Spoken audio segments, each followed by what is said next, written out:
In the quiet murmurs of twilight, hidden within the clinical walls of St. Augustine's mental health facility, resided a young girl named Lily.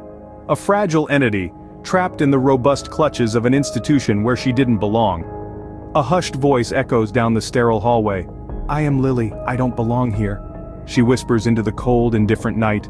Her parents, misguided by their own phobias, had her institutionalized, an unkind turn of fate for a mind that was as lucid as daylight. Her voice continues, barely above a whisper, "They don't understand, my mind is clear, the world is what's blurred."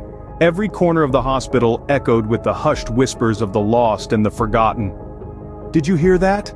Lily muttered under her breath, her voice barely audible. Among these souls, one pair of eyes always seemed to follow her, a silent patient, a man of few words and fewer expressions, an enigma swaddled in the hospital's sterile white robes.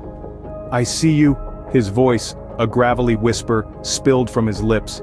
Even though he barely spoke, his words carried a weight of 1,000 silent conversations. The mystery of his character added a chilling layer to the hospital's haunting aura. Days turned into weeks, and weeks into months. Lily, trapped within the confines of her circumstances, yearned for release, for a breath of fresh air. "I need to get out. I need to feel the wind in my hair again," she would whisper to herself. Yet, the silent patient, always watching, had other plans. From his corner in the dark ward, he would often murmur, "We're not going anywhere, Lily, not yet." His intentions remained as opaque as the gloom that shrouded his corner of the ward. A peculiar relationship brewed between Lily and the silent patient, a bond formed not out of friendship or camaraderie, but out of the shared agony of confinement. The man seemed to be a ghost, always there, always silent, but with an intensity that was hard to ignore. One quiet afternoon, Lily broke the silence. "Don't you ever get tired of not speaking?" she inquired, her voice echoing in the stark room. The man simply turned his gaze towards her, the silence lingering between them. "Don't you ever wish you could just scream, let it all out?" she continued, her eyes pleading for an answer. His silence was his response, yet it spoke volumes.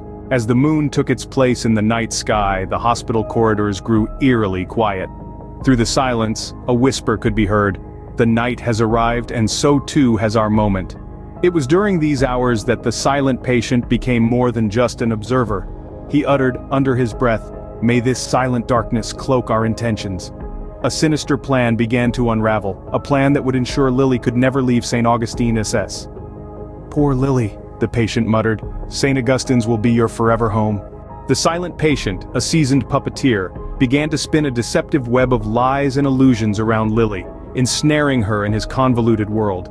Drawing the wardens nearer, he whispered his false stories with a voice barely louder than a breath. "Keep your eyes on Lily," he murmured, his tone chillingly calm.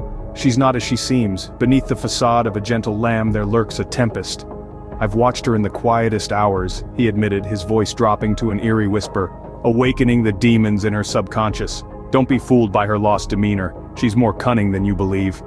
His words, like an insidious tale spun from gloom, had begun to infiltrate the staff's minds, distorting their perception of Lily. Meanwhile, Lily felt a gnawing fear, a sense of being manipulated within the confines of the silent patient's tales. She was a puppet, her narrative controlled by another, and it terrified her. She was confused, trapped, and fearful of why he was painting her as a danger to others. The silent patient, his voice unwavering, continued, "You see her as a misplaced soul, an unfortunate wrong turn of fate. But let me warn you," he trailed off, his intonation ominously lingering, "there is more to her than meets the eye." Lily, once seen as an innocent inmate, gradually morphed under his narrative into an object of suspicion and terror. His insidious narratives about Lily, depicting her as a potential threat to herself and others, began to take root within the wardens, while Lily herself trembled, lost in the labyrinth of his deceit. As the silent patient spun his tales, Lily echoed in the abyss of St. Augustine says, "I'm sane, I promise you, I don't belong here." But her pleas fell on deaf ears, drowned out by the silent patient's relentless fictitious narratives. "You don't understand, his stories aren't real," she protested, only to be met with an unbroken silence. Her dream of freedom began to shatter, replaced by the chilling reality of her perpetual confinement. "They won't let me out," she whispered to herself, the cold reality sinking in. In the chilling silence of the ward, the silent patient watched, a satisfied smirk playing on his lips. "Perfect," he murmured, barely above a whisper, relishing in his victory. "She's fallen right into my web." His plan had worked. Lily, poor unsuspecting Lily, was now a prisoner, not just of St. Augustine S., but of his manipulations as well. "Welcome to your new home, Lily," he chuckled under his breath. But why? A voice echoed through the dark. Why would the silent patient go to such measures to keep Lily confined? There was a moment of silence before another voice emerged, gravelly and full of darkness. Who knows what dark secrets he holds? Who can fathom his motives? A shiver of fear ran through the room as the first voice continued. And what fate awaits Lily, now caught in the claws of this institution, an institution she cannot escape from? The voices echoed hauntingly, the silence that followed their words even more chilling. As the night deepened, the silent patient retreated into the shadows.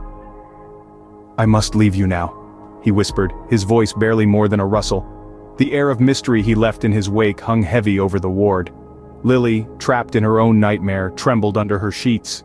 "Who are you?" she asked, her voice a trembling whimper. "What do you want?" But the silence that answered her only added to her fears. The horrifying fate that awaited her, a dreadful unknown.